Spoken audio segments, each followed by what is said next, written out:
નમસ્કાર વિદ્યાર્થી મિત્રો, 8 મે 2026ના ડેઇલી કરંટ અફેરમાં આપનું હાર્દિક સ્વાગત છે.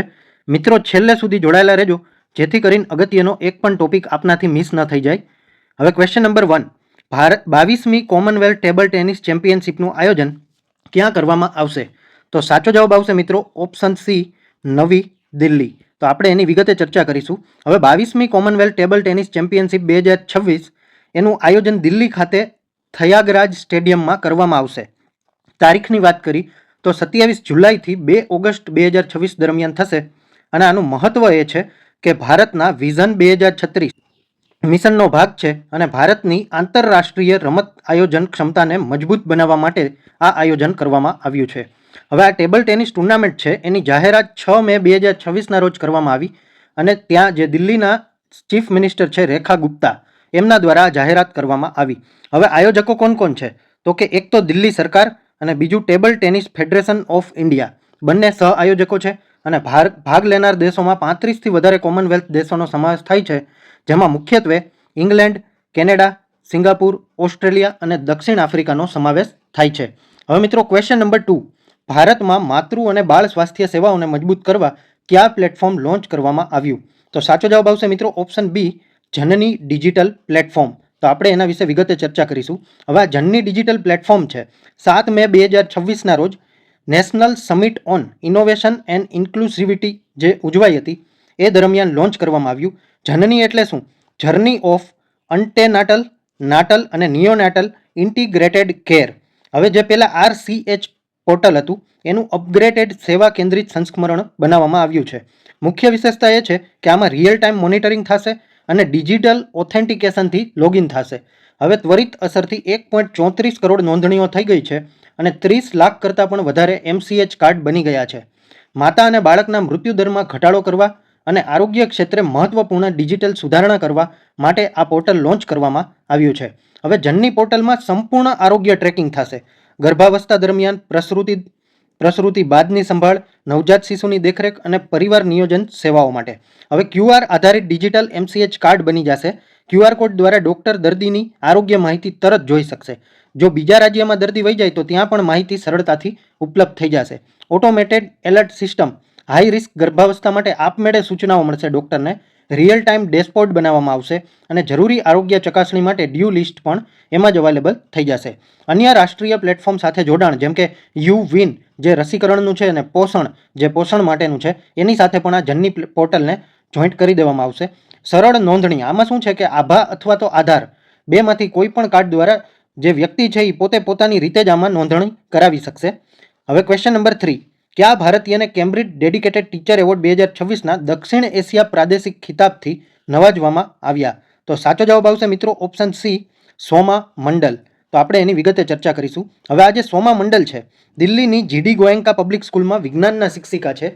તેને 2026ના કેમ્બ્રિજ ડેડિકેટેડ ટીચર એવોર્ડ્સમાં દક્ષિણ એશિયા ક્ષેત્રની વિજેતા જાહેર કરવામાં આવ્યા છે.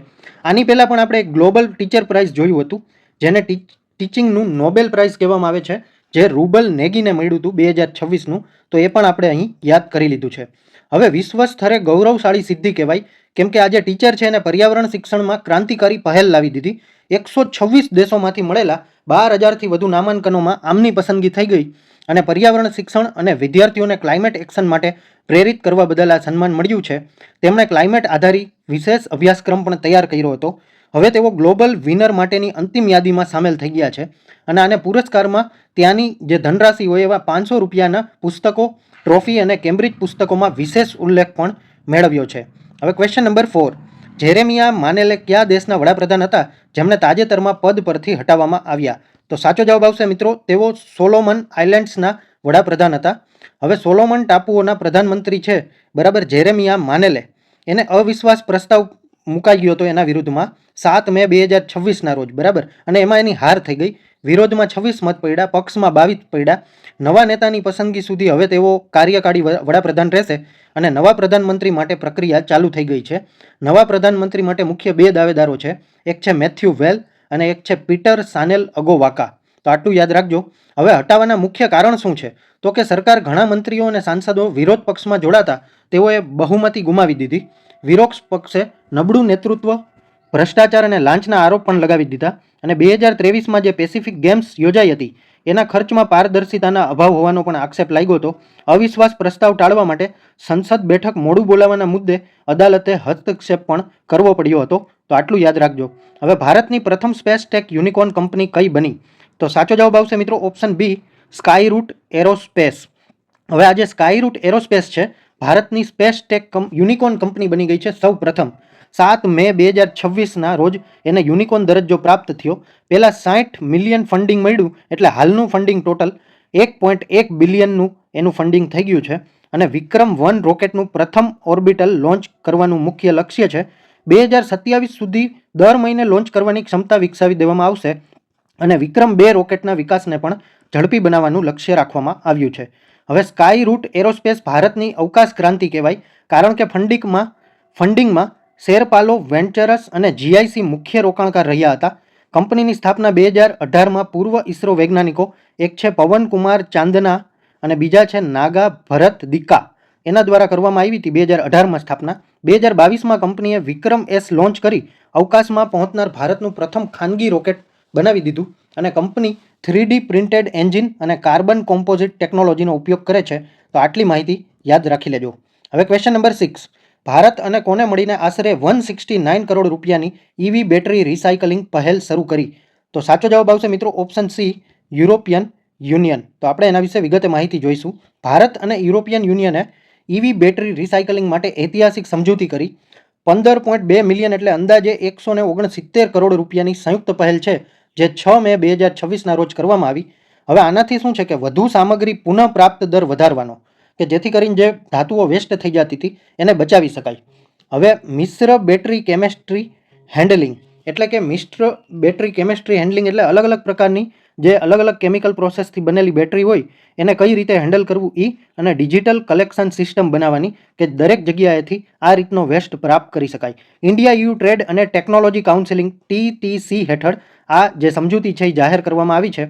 અને ભારતમાં અદ્યતન ઈવી બેટરી રિસાયકલિંગ ટેકનોલોજીના મુખ્ય મુદ્દા એ છે કે અદ્યતન ઈવી બેટરી રિસાયકલિંગ માટે જોઈન્ટ પાયલોટ લાઇનની સ્થાપના કરવામાં આવશે.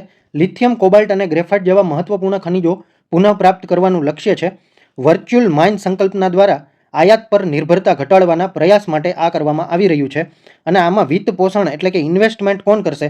તો કે EUનું હોરિઝોન યુરોપ કાર્યક્રમ 9.4 મિલિયન અને ભારતનું ministry of heavy industries 65 crore રૂપિયાનું રોકાણ કરશે. હવે ક્વેશ્ચન નંબર 7. કેન્દ્રીય મંત્રી જગત પ્રકાશ નડ્ડાએ આરોગ્ય પ્રણાલીઓના એકીકરણ માટે ક્યુ પોર્ટલ લોન્ચ કર્યું? તો સાચો જવાબ આવશે મિત્રો ઓપ્શન બી, સ્વસ્થ ભારત પોર્ટલ. હવે કેન્દ્રીય આરોગ્ય મંત્રી શ્રી જગત પ્રકાશ નડ્ડા એટલે કે જેપી નડ્ડા દ્વારા સ્વાસ્થ્ય ભારત પોર્ટલ લોન્ચ કરી દેવામાં આવ્યું છે. વિવિધ વિખરાયેલા આરોગ્ય ડિજિટલ સિસ્ટમને એકીકૃત કરવા માટેથી થઈ અને આ 6 મે 2026ના રોજ લોન્ચ કરી દેવામાં આવ્યું.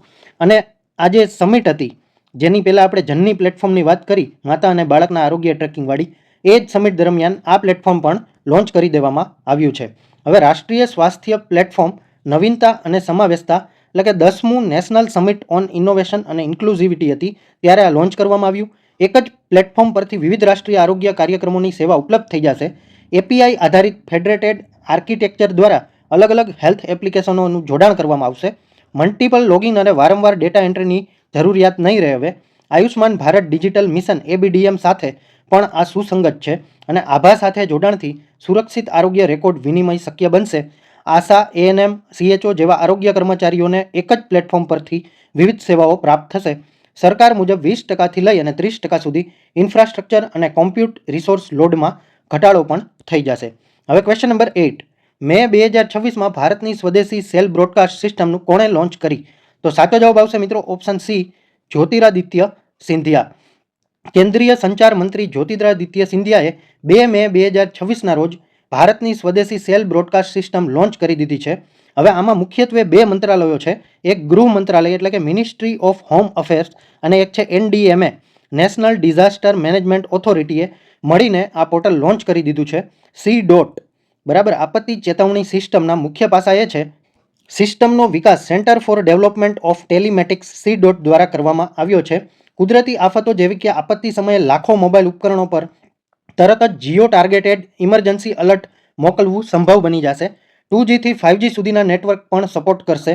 અને 21 ભારતીય ભાષાઓને સપોર્ટ કરે છે. સચેત પ્લેટફોર્મ સાથે પણ સંકલિત છે અને લોન્ચ સમયે દેશવ્યાપી સફળ ટેસ્ટિંગ પણ કરવામાં આવ્યું હતું. હવે મિત્રો ક્વેશ્ચન નંબર 9, દક્ષિણ તટીય રેલવે ભારતનો કેટલામો રેલવે ઝોન બન્યો? તો સાચો જવાબ આવશે મિત્રો ઓપ્શન સી, 18મો. દક્ષિણ તટ રેલવે SCOR ભારતનો 18મો રેલવે ઝોન બની ગયો છે. સત્તાવાર માન્યતા 4 મે 2026ના રોજ મળી ગઈ છે. સંપૂર્ણ કાર્યરત 1 જૂન 2026થી બનશે. 1.06 લાખ કરોડનો વિકાસ પ્રોજેક્ટ છે. 100% રેલવેનું વિદ્યુતીકરણ કરવામાં આવશે. 74 જેટલા રેલવે સ્ટેશનોનું આધુનિકીકરણ કરવામાં આવશે. આંધ્રપ્રદેશ પુનર્ગઠન અધિનિયમ 2014 હેઠળ કરાયેલા વચનનું આ પાલન છે અને ભારતનો 18મો રેલવે ઝોન બનાવવામાં આવશે. મુખ્ય મથકની વાત કરીએ તો વિશાખાપટ્ટનમ આંધ્રપ્રદેશ ખાતે રહેશે.